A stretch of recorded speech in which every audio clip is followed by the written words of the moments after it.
Dear students, welcome to my English literature class of grade 6th. Students, this is your first AV assignment for first terminal. Let's start. Come to the page number 16, chapter number 1, the story of my life.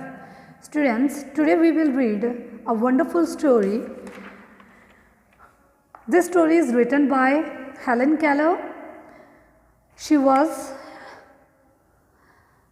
born on 27 June 1880 and died on 1st June 1968, was an American author, political activist and lecturer.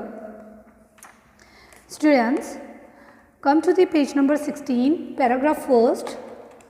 I am going to commence this story. Read it carefully. Come to the first line of first paragraph. It is with a kind of fear that I began to write the history of my life. The task of writing an autobiography is a difficult one. A few impressions stand out vividly from the first years of my life, but many of the joys and sorrows of childhood have lost their poignancy, and many incidents of vital importance in my early education have been forgotten in the excitement of great discoveries. In order, therefore, not to be tedious, I shall try to present in a series of sketches only the episodes that seem to me to be the most interesting and important. Students, in the first paragraph, the poet describes that she began to write the history of her life.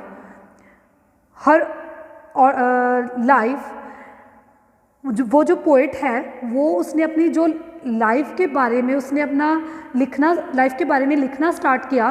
Autobiography क्या होता है? When we are just writing about our own life by ourselves. जब हम अपनी खुद की life के बारे में व्हाट एवर हैपन्स ओरिजिनली, जो रियलिटी में हुआ, और जब हम अपने आप खुद लिखते हैं उसको क्या कहा जाता है?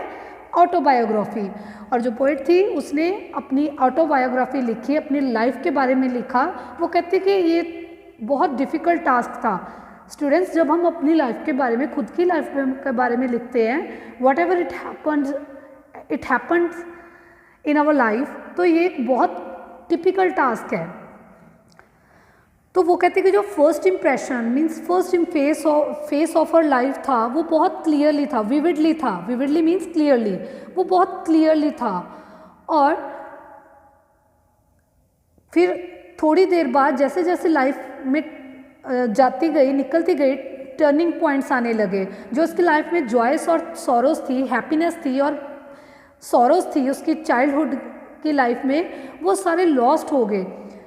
कुछ स्ट्रॉन्ग इफेक्ट के कारण कुछ ऐसे इंसिडेंट्स हुए, मतलब कुछ ऐसी चीज़ें हुई जिसके कारण उसकी जो चाइल्डहुड की लाइफ थी वो लॉस्ट होगी. और वो जो इंसिडेंट्स थे वो बहुत इम्पॉर्टेंट थे उसकी लाइफ में, अर्ली एजुकेशन के बारे में. और जो उसकी अर्ली एजुकेशन थी वो फॉरगॉटन होगी एक्साइटमेंट में, क्योंकि उस जो ग्रेट डिस्कवरीज की एक्साइटमेंट थी. Discoveries means inventions.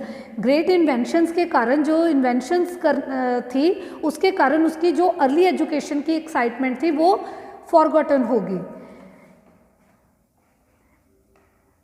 और जो उसकी अपनी लाइफ थी, फिर उसने डिसाइड किया उसको प्रेजेंट करने के लिए. उसने अपनी लाइफ को डिसाइड किया कि उसने अपनी लाइफ जो उसकी बाकी की अच्छी लाइफ थी, कुछ अच्छे मोमेंट्स थे, कुछ अच्छे एपिसोड्स उसकी लाइफ में अक्कर हुए, तो उसने डिसाइड किया कि वो प्रेजेंट करेगी सीरीज ऑफ स्केचेस में. See here in this picture, this is a colourful picture and she just try to present her life in a series of sketches, whatever the episodes occur in her life, and some interesting facts, some important and interesting facts which occur in her life, she just tried to present that episodes in a series of sketches.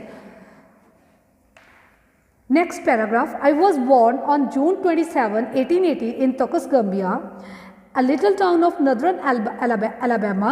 तो जो वो poet थी वो born हुई थी 27 जनवरी 1880 को तकस गम्बिया में, और जो कि लिटिल टाउन था नदरन अलाबामा में.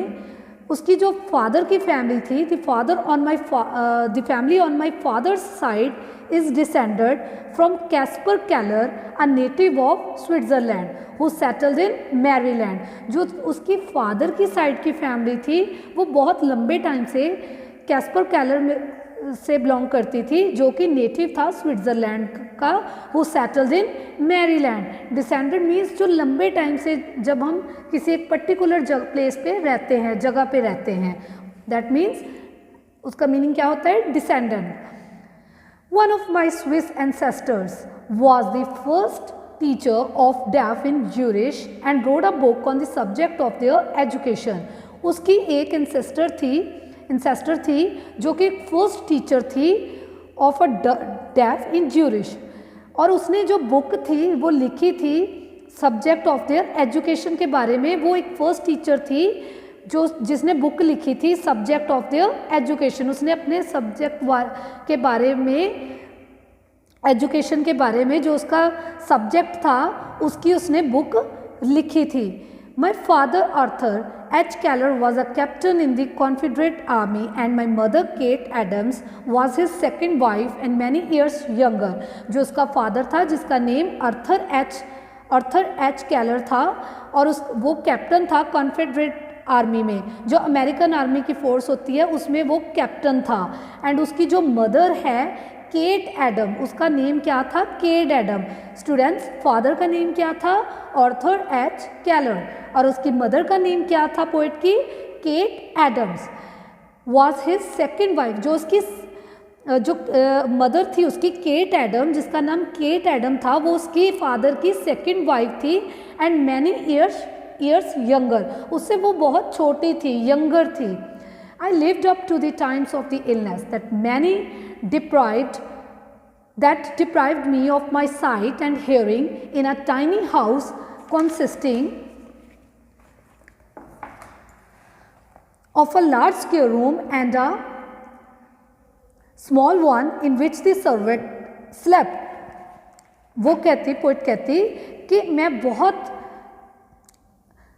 ज़्यादा, मेरे को जब इलनेस हो गई थी, मैं बीमार हो गई थी, तो जो मेरी लाइफ थी वो बहुत गंदी हो गई थी।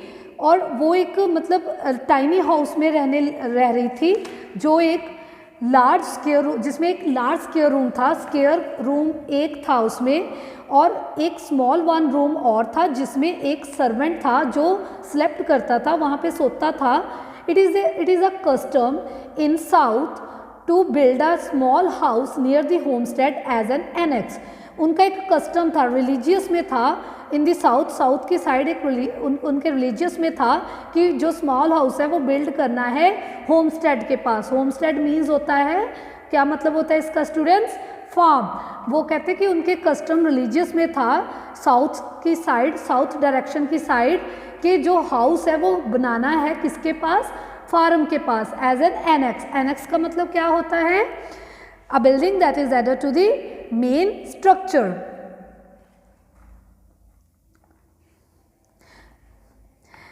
सच a house my father built after a civil war. ऐसा हाउस जो था, जो फार्म हाउस के पास बनाया था, जो उनके रिलीजियस में था, कस्टम में था, तो वो बहुत साल बाद बिल्ट हुआ आफ्टर द सिविल वॉर। जब सिविल वॉर हुआ था उसके बाद बहुत सालों बाद वो हाउस बनाया गया था। And when he married my mother they went to live in it. जब मेरे फादर ने मेरी मदर के साथ मैरिज कर ली थी तो वो फिर उनके साथ वहाँ पे रहने लगे। It was completely covered with vines, climbing roses and honeysuckles. तो वो पूरी तरह से कवर्ड था वीन्स के साथ, क्लाइंबिंग रोजेस के साथ and honey suckles. Honey suckles क्या होता है, स्वीट स्मेलिंग क्लाइंबर्स, वो वाले प्लांट्स जो जिनमें अच्छी खुशबू आती है, स्मेल आती है। और क्लाइंबिंग रोजेस मीन्स वो रोजेस जो क्लाइंब करते हैं, ऊपर ऊपर की तरफ बढ़ते हैं। तो उनका जो हाउस था वो वीन्स, क्लाइंबिंग रोजेस और हनी सकल्स के साथ कवर था, मतलब उनके घर के पास में। Little porch was hidden from view bye a screen of yellow roses. It was the favourite haunt of humming birds and बीज। जो लिटिल पोर्च था घर के सामने वो कवर था येलो रोजेस के साथ। It was the favourite haunt of humming birds and बीज। जिसमें favourite haunt of humming birds और बीज भी थे. So students, rest of the story we will continue in the another video. I hope all of you have understood. Thank you. Have a nice day.